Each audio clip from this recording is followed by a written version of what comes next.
नमस्कार मित्रांनो, माझं नाव पूजा महेश ठोंबरे. आपण आज शेवगाव या ठिकाणी आलेलो आहोत. त्या मावशींना आपण अमृत ज्यूस दिलतं. त्यांना एकच बॉटल दिलती. त्यांना डॉक्टरने रक्त भरायला सांगितलं होतं. तर म्हटली एक बॉटल घेऊन बघा, तुम्हाला किती फरक पडतो ते आपल्याला माहिती आहे. त्यांना एका बाटलीत इतका चांगला फरक आलाय. त्यांच्याच तोंडून ऐकू आपण. सांगा तुम्हाला काय काय त्रास होता? मला हे गुडघे हे सारा त्रास व्हायचा आणि जेवण जात नव्हतं. जेवण मग आता जातं का जेवण? हा, आता जेवण जातं 4 पॉईंट 4 पॉईंट होतं. फक्त 4 पॉईंट मग आता वाढलं.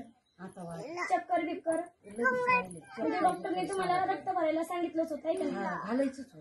घालायचंच होतं ना. मग औषध घेतल्यावर लगेच कॅन्सल झालं का? कॅन्सल म्हणजे दवाखान्यात गेलेच नाही तुम्ही? मी गेलेच नाही. गेलेच नाही का? आता पहिल्यापेक्षा कसं वाटतं? आता बरं वाटतं. फक्त गुडघ्याला थोडा गुडघे म्हणजे गुडघ्याच नॉर्मल दुखत, पण बाकी सगळं फरक पडला. रक्त भरायचं कॅन्सल झालं. तुमचे चक्कर वगैरे सगळं राहिलं. जेवण जातं का तुम्हाला?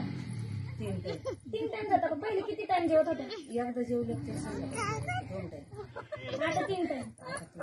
आता आनंद चांगला आहे का नाही? सगळ्यांना दिलं पाहिजे का? बरं, चालेल चालेल.